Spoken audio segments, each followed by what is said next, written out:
governance. Kasama ko po ngayon, i-introduce ko lang briefly, bago po ang pagpapahayag.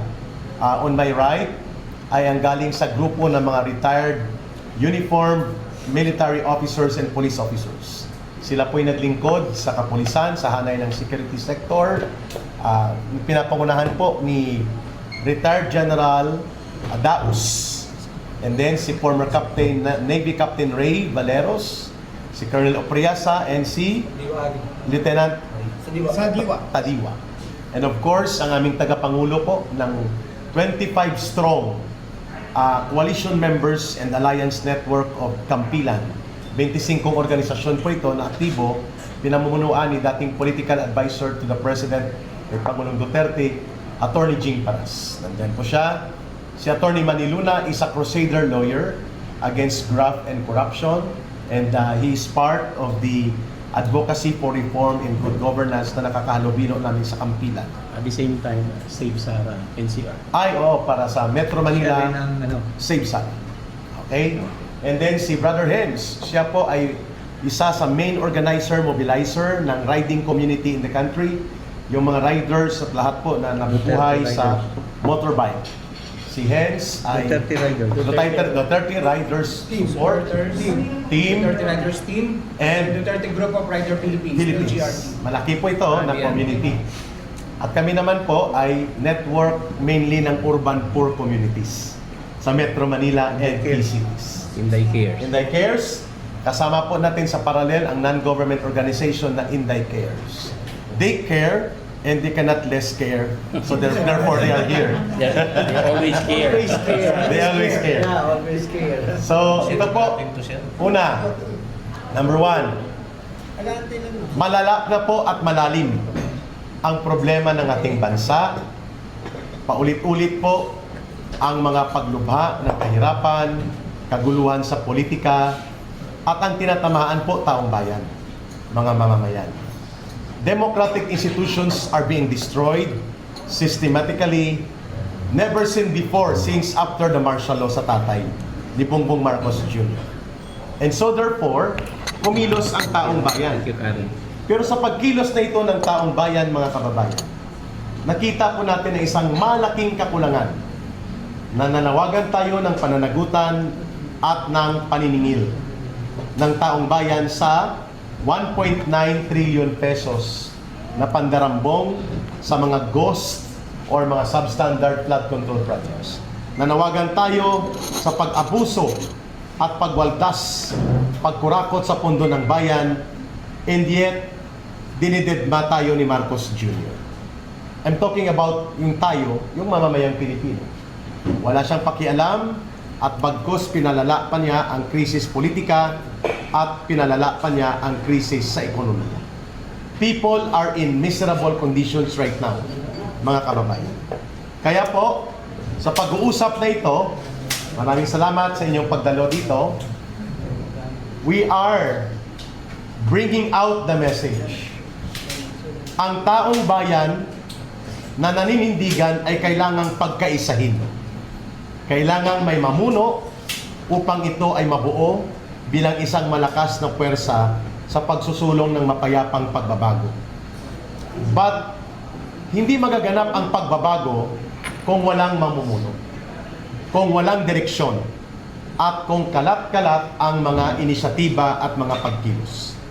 Wala kaming ibang nakikita sa grupo na ito, at marahil sasabihin na rin namin ang mayoriya ng sentimiento ng taong bayan. Naniniwala sila that the legitimate alternative leader that can bring unity sa pagkilos ng taong bayan at pagbubuo ng tamang direksyon sa pagbabago at reforma sa gobyerno is none other than the Vice President, Sara Duterte. But that call for her to lead our people in our country is voluntary on her part. But on our part, it is already an obligation to call on her. To respond to the call is voluntary on her part. But to call on her to lead is an obligation for us. Kaya kami nandito. Kasi among us and all other organizations, iisa lang po ang mayroong mandato na ibinigay ng mahigit 32 million Filipinos na nagtiwala sa kanya that she can be the leader of this country. Walang iba kundi ang Vice President Sara Duterte. At pakinggan natin ang pagpapaliwanag na karagdagan bakit lumabas kami sa panawagan ng katarungan, pagbabago at pagkilos sa totoong pagbibigay katarungan sa problema natin kay Marcos Jr. at sa kanyang gobyerno. Walang ibang solusyon kung hindi dapat may mamumuno na sa ating mamamayan at sa pagkilos ng buong sambayanan. I will have Attorney Jing Paras to start it off, and we will provide solidarity reaction after him. Congressman Jing Paras, please take it away. Magandang umaga po. Maraming salamat kay Eric Celis na matagal nang naninindigan kasama natin sa pagkilos for so many months or even already in the last 2 years naninindigan at hinihikayat natin na magkaroon ng reforma pero palala ng palala ang ating gobyerno at nagkabistuhan na nilustay ang pera ng mga mamamayan trilyon-trilyon. So, pero sa aming pagkilos, iba-iba ang aksyon. Nandito katabi ko si Kuyang Ray Valeros representing the UPI, si Lamani, they represent, halos lahat dito, and so many others who are not here, they represent the sentiments of the Filipino people. Correct. Especially those who are angry, those who are restless, those who are so disappointed with the government. Pero all our expressions, all our lahat natin pagkikilos ay sporadic. Isa dito, isa doon, isa dito, isa doon. Wala pong unifying force. Minsan nagkaka-conflict in the ideas kasi wala pong nag-unite. Kaya dumating kami, nagkasundo kami sa isang panawagan na hinikayat namin ang ating Vice Presidente Sara Duterte na lumabas na siya maninindigan bilang isang leader ng maraming taong bayan na nandyan lang sa kanilang pamamahay, nandyan lang sa kanilang trabaho, pero sa kanilang puso at diwa sila ay galit na sa nangyayari, sa kahirapan nila at saka sa mga iba pang harassment, persecution, weaponization of this government against them just merely to express their grievance against the government. So, kailangan may isang tao na mag-unify, kailangan ng isang tao na titindig, haharap, at maghihikayat sa taong bayan na magkaisa, magbuklod-buklod. Hindi natin ma-achieve sa mga hanay na humihingi ng reforma sa gobyerno or humihingi ng pagbitiw sa gobyerno kung walang nag-unify or walang isang tao na naghihikayat sa bawat isang naniniwala na wala nang pag-asa ang ating bayan. We are already a failed state as of now kung walang tatayo na leader. We have been facing so many things in the past. We had the People Power 1, we have the People Power 2. Parating may leader na tumatayo at naghihikayat para ang sambayanan na naniniwala na wala ng silbi ang gobyerno ay magkaisa. Ngayon, kalat-kalat, pero ang dami-dami na kalat-kalat na mga parallel organizations, mga grupo na isang diwa lang, isang puso lang, na galit na sila sa kalagayan nila, lalo na itong nalaman itong sobra-sobra na pagnanakaw, pinamunuhan mismo ng gobyerno. na dapat sana itong gobyerno nito gagamitin yung pera na yan para sa kabutihan, para sa magandang kinabukasan ng mga Pilipino. Lalo na po yung mga mahirap. Pero sino nakikinabang ngayon? Yung mga cronies, yung mga oligarchs.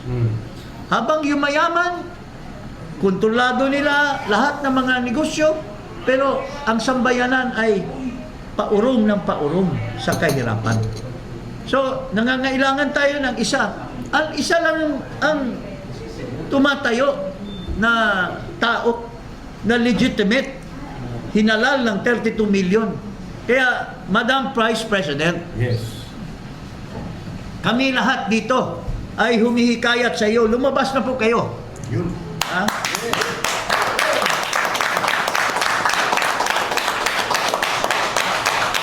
Nagsabi ko kayo na tatakbo kayong presidente. Eh malayo pa yung eleksyon eh. Pero nung sinabi mong tatakbo kayo ng presidente, you have already declared that you will lead Yes. all of us. Correct. Pero if you're just inside your office or you are just visiting a little number of people, you are not uniting all of us who believe in you as the true leader, eh wala pong mangyayari. Ha? Sa dami naming expression of grievance against the government, kalat-kalat po kami.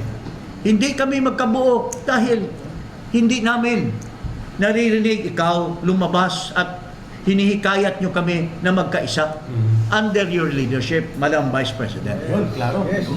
So, this is the time for you to wake up. Wag mo na pong ulitin, Madam Vice President, yung pag-asa namin sa iyo noong 2021 na ikaw na ang Presidente. tiningnan ng taong bayan sa survey. You are the real president. Yes. Yes. But you failed us at the time. You instead helped this bangag person. You helped him to become president. And look at what happened because of your help. Disaster. Naging disaster ang gobyerno. Disaster. Nakulong pa yung tatay mo, nilabas pa sa ibang bansa. Grabe. But we are not blaming you because We are not. these are decisions that have to be made. But if you fail in one, you should not fail in the second, ma'am. Kami po lahat, Madam Vice President, nandito po, We are ready. tumitingala sa iyo to lead us now, Yes. or we will never have peace, we will never have reform. All the thieves in government will prosper Correct. as they are being covered up by themselves, especially grabbing power in the Senate. At ito mismong Marcos na ito, alam niya na labag sa konstitusyon, violation sa konstitusyon, pero tinantihan pa niya or sinuportahan pa niya itong mali na tinatawag nilang majority na hindi naman nakaalpas sa real majority, which is 13. So, I'll give the chance to the others po na Yes. manawagan din po sa inyo, Madam Vice President. Please lead us. Please be our true leader, and you should come out in the open and ask everyone to join you to denounce this failure of government of this Marcos administration. Ayun. Yun lang po, mga kababayan. Maraming salamat kay Congressman at dating political advisor Jing Paras. Malinaw ang panawagan ko Sara must lead the Filipino people to redeem the country before it's too late that we will all be destroyed by this morally bankrupt, plundering and corrupt government of Marcos Jr. Bibigyan po natin ng karagdagang panawagan ang aking mga kasama doon sa panawagan na Sara must come out to lead the people and lead the redemption of the country. Lead the redemption of our beloved Philippines. Kasama po natin si Attorney Manny Luna, and then the rest of the leaders mamaya magbibigay din po ng solidarity call of message reaction sa panawagan ni Attorney Jing Paras. Attorney Manny Luna. Magandang umaga sa ating mga kaibigan sa media, mga vloggers at sa sambayanang Pilipino. Ito po si dating PACC Commissioner at dating TESDA Consultant, Attorney Manuelito Luna. Nakita niyo po ang nangyayari ngayon sa ating bansa at kami ay nagkakaisa sa aming panawagan ng ating mahal na Vice Presidente, Attorney Sara Z. Duterte, should lead us, should unite us, come out in the open and tell us what to do, guide us so that we can fix this government which has already gone astray. Kami po sa Save Sara Movement ay labis na ang aming puot dahil sa ginawa ng House of Representatives na pag-file ng isang bogus articles of impeachment laban sa ating Vice Presidente na naniniwala kami ay biktima ng harassment at political machinations dahil takot sila na siya ay magiging presidente at makukulong sila. Now, I would like to call the attention of the Senate. Itong grupo ni Senator Gatchalian. There is a possible violation of Article 177 of the Revised Penal Code dahil ang kanyang pag-angkin sa posisyon first as Senate President pro tempore violates Article 177 of the Revised Penal Code. Bakit? Because that position belongs to Senator Loren Legarda, the Senate President pro tempore. Therefore, he is in violation of the provision because he is claiming an authority that does not belong to him. He is usurping that authority of Senator Loren Legarda.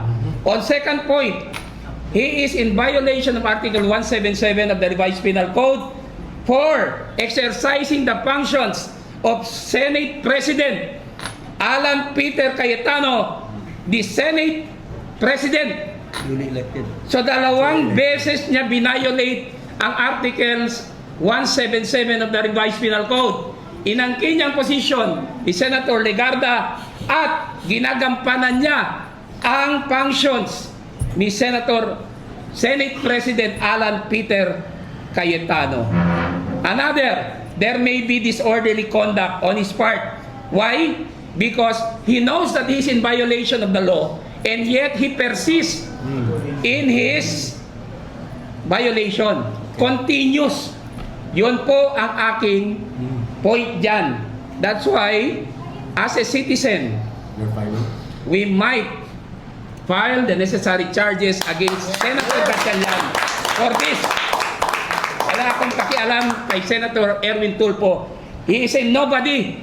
Bago lang siya. Yes. No? Let the others do something about him. But ito kay Senator Gatchalian, we will take proper action against this fellow. Very good. Maraming salamat. Okay, BP pala para malinaw. Yes. Let she lead the country and redeem our people. I would like to involve the Save Sara Movement NCR and Save Sara Movement Cebu and Save Sara Movement Bohol.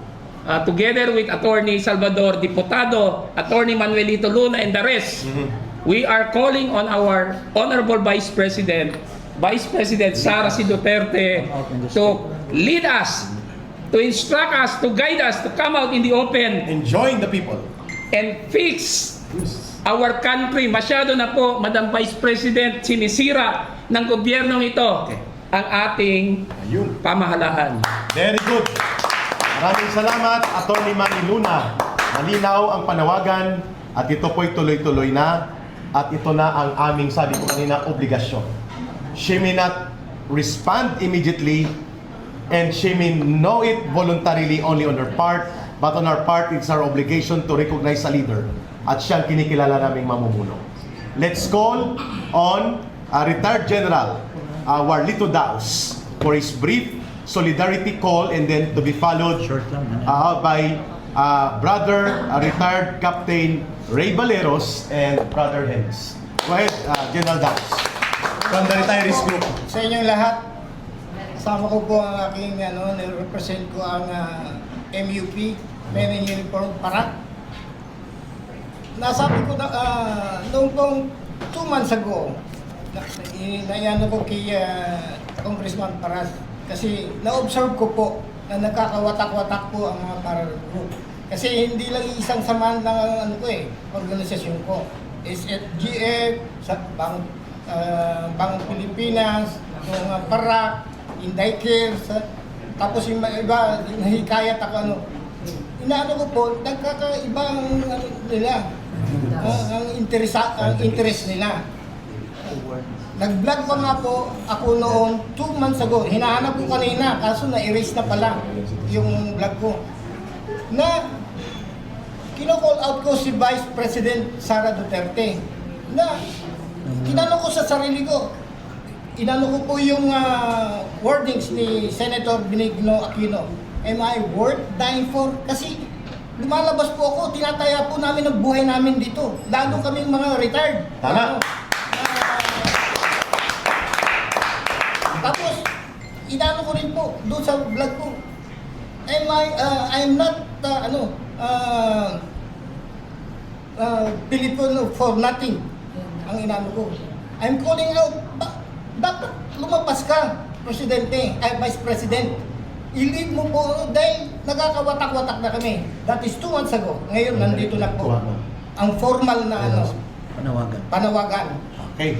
Okay? Sana po, Vice President, lumabas ka na. Ayun. Nagmamakawa po kami sa iyo. Lead us, being a true leader. Nasa inyo po ang simpatsya ng sambayanang Pilipino. Ikaw lang ang pinagkakatiwalaan ngayon. No more, no less. Ayun. You owe to the Filipino people na i-lead. Hindi ako tumatawag ng revolusyon I-lead niyo po ang direksyon ng mga sumusuporta sa inyo. Baguhin natin, i-redeem natin ang dignidad ng isang Pilipino. Ayun. Maraming salamat Okay. po. Maraming salamat, Retired General Warlito Daos. From the other group and coalition, ay pakinggan natin ang brief but solid call of reaction and response mula kay dating Navy Captain Ray Valeros ng United People's Initiative. Captain Ray. Maraming salamat Kuya Eric Celis at kala Atty. Manny Luna nandito kay Brother Kongjing para sa lahat na nandito. Mabilis lang po ito. BP Inday, ito yung panahon na kailangan lumabas ka na. Yun. Ipapaliwanag ko kung bakit. Kapag hindi ikaw ang pinanawagan namin na mag-lead sa amin, magiging extra-constitutional yun. Correct. Kaya kami sa'yo nakaangkla para walang gulo, constitutional siya. Simulan natin sa Supreme Court. Ang Supreme Court hindi makapag-decide. Bakit? Unahin natin TRO ni Bato. Hindi siya makapagbigay ng TRO kasi pag nagbigay ng TRO ang Supreme Court, inamin niya na mali yung ginawa nila kay PRRD. Yun. Ngayon, kung kumampi naman ang Supreme Court doon sa ICC at sa gobyerno, inamin naman ng Supreme Court na failure na ang justice sa bansa natin. So anong gagawin niya? Papatagalin lang niya ang issue. So yun ang stand nila. So hindi tayo pwedeng maghintay ron. Punta tayo sa legislative branch, sa House of Representatives. Hindi natin kailangang ipaliwanag. Doon nagmula ang kaguluhan. Punta tayo sa Senate, hati ang Senate ngayon. Pumunta tayo sa executive branch, di lalo na. Sila nga yung nagmamando kasabwat lahat At kaya tayo lumabas ngayon at direktang nananawagan kay BP dahil ito na lang yung natitirang constitutional Correct. move na pwede naming gawin. Kasi kung hindi kami gagawa nito, hindi kami mananawagan ng sama-sama, magiging extra-constitutional yun. At ayaw natin pumunta tayo ron. Bago ako magtapos, BP Inday, ito na yung pagkakataon kasi bakit? Kapag namatay si Digong sa Dahig, na alam naman natin lahat doon tayo papunta. Of course. Ikaw ang magiging pinakamalungkot at nagsisisi na Pilipino sa bansa natin. Bakit? Kung sinunod mo ang tatay mo na tumakbo kang presidente, Yes! hindi na kulong ang tatay mo, hindi na kaupo si Bangag. Yes! You owe it to the people. Correct. BP Inday, you owe it to the people. Huwag kang magkaroon ng second mistake. Kaya kami naninindigan ngayon dahil ikaw lang ang constitutional successor. Agree. Wala nang iba. Ayos. Kapag ka hindi kami sumigaw ng constitutional succession, magiging extra constitutional yon. Ayaw naming mangyari. BP Inday, nandito kami, nananawagan, tumayo ka na. On behalf ng mga active military, bakit hindi sila makasuporta? Alam ko sa puso ko, dahil lagi natin silang kinakausap. Ang sagot nila sa akin, bigyan mo kami ng reason, Kap, bakit namin kailangan siyang suportahan? Wala siyang pronouncement. Ang gustong marinig ng mga active military ito. Yes. Alam ng buong bansa na windang na ang bansa natin dahil sa windang na Pangulo na yan. So bilang pangalawang Pangulo, hindi ko inuutusan ng active military na magkaroon ng kudeta or gumawa ng bagay na hindi naaayon sa konstitusyon. Pero putang ina, suportahan nyo yung mga nagsasabi ng katotohanan. Utos ko sa inyo yan bilang Vice President ng bansa ito. Yun ang gusto marinig ng ating mga active military. So BP Inday, tumayo ka na. Dahil pag hindi ka tumayo, baka maging ibang istorya ng bansa natin. Maraming salamat po. Matapang, ha? Yun po ay sentimiento mula sa mga retired military and police officers, men and women in uniform. At naririnig po at maririnig yan ng mga nasa aktibo. Hindi kami nag-uudyok. Kami po ay naglalahad ng katotohanan that the only constitutional legal succession sa kabulukan ng gobyerno na hindi magiging madugo, mapayapa at nasa legal na batayan ay ang pagpalit kay Marcos ng kanyang constitutional successor, none other than the Vice President. At yan ay tinutulak ng taong bayan. Yan ang itutulak natin sa mapayapang paraan. Kaya pakinggan natin ang Riding Community Sectoral Organization all over the country kay Brother Renz sa kanyang pahayag, and then open for question and answer to be led by the panel. Brother Renz, mula naman po sa grupo ng Duterte Riders Support Team, Duterte Riders Support Group, at lahat ng Consolidated Riding Community, please, your statement na. Magandang umaga po sa ating lahat. Sa aking mga napakinggan po dito sa aking mga magigiting po na nakasama, marahil para lahat po kanila lang nasabi. Although nire-represent ako po, hindi naman po lingkod sa inyo. Mula po nung nakuha po si Tatay Digong last year, March 11, so nagkaroon na po kami nang nakikita nyo po na lumabas sa kalsada ang DRS, which is kahit saan po meron, nandun po ang Duterte Rider Supporters. And then kami rin po yung DRT, under naman po dun kay Founder Moises Taypaine ng Cebu. Ang DRS po, Kuya Oño, nakasama po sa kapila. At ang inyong lingkod naman po ay ang Pangulo po ng Duterte Group Riders Philippines po, yung DGRP. So halos hindi po nagkakalayo lahat ito ng itinatag. So ngayon po, kumakatawan po ng Riders Philippines po ng buong bansa natin. Ang panawagan ko lang po please po, Madam Sara, sana po i-lead niyo po ang ating bansa na sobrang hindi lang po nila pastangan, niyurakan, sobrang panggagasa na po. So nakakaawa lang po dahil po, katulad po natin, karamihan po dito, mga may anak din po tayo. So unang-una pong tinitignan ko, bakit po ako muli lumabas? Ang inyong po lingkod nawala na po bilang nagsilbi po before sa kabataan ng SK. And then nag-federation po ako ng school sa aming lungsod. Tapos so ngayon po, kaya ako po lumalabas dahil nga po nakikita ko po, kung mapapansin nyo po, ang ating mainstream media po parang lagi ang balita na lang po puro kay sa BP Sara, lahat po, parang kung titignan nyo po everyday, kayo po mga vloggers, di ho ba, wala na ho dun yung merong ginahasa, pinatay, hinold up ng addict, riding in tandem. Ako po mismo, relative ko, ilang beses so, di ho ba, inablutan na, laging wala na po yung gano'n, kinuhaan ng motor. So kailangan ko po natin ng peace and order. Kaya po naalala ko po lagi nung si Tatay Digong, kaya kailangan po natin talaga na may mamuno po sa ating legitimate, which is si BP Inday Sara. Yun lamang po. Ayun. May I request everybody to please stand up. Congressman Ging, Brother Renz, ito po yung final call namin before the question and answer. Kami po ay nananawagan na ang pinagmumulan ng kaguluhang ito ay si Marcos Jr. Siya po ang pasimuno ng sabotahe at kaguluhan sa Senado. Siya din po ang itinuturong mastermind of all evidence and all witnesses. Siya po ang nagpasimuno ng tinatawag na monumental restoration of graft and corruption in the country. At ngayon, lugmok ang buong bansa. Hikahos po at naghihirap ang milyong-milyong mga Pilipino. there is no solution clearly but for Marcos to step down.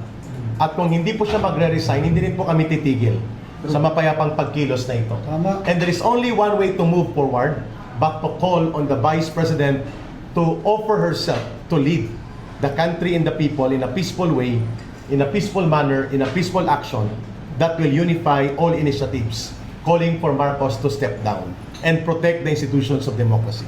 Kaya po kami Eric, nanawagan. let me Yes, Kong Jing. say this as a parting word. No? Mhm. Tayo po lahat nagsakripisyo. Because we are not after kung sinong papalit, but we are after na matigilan na itong panggagahasa ng gobyerno ni Marcos. Kaya tayo, we have risked our lives, we have said words that may be taken by the government sa kanilang lawfare, yung oppression. Kaya once more nakikiusap po ako. I appeal to you, Madam Vice President, Yes. na if marami po na sektor ng mga Pilipino na nagsakripisyo, risking their lives, you have said you're going to become president. Why don't you sacrifice yourselves also together with us? Yes. Yes. Join the ranks of the people. Yes. And join us, and you should be the leader. Pag tumayo po kayo dyan, manawagan kayo, nandyan po kami lahat. Yes. Tama.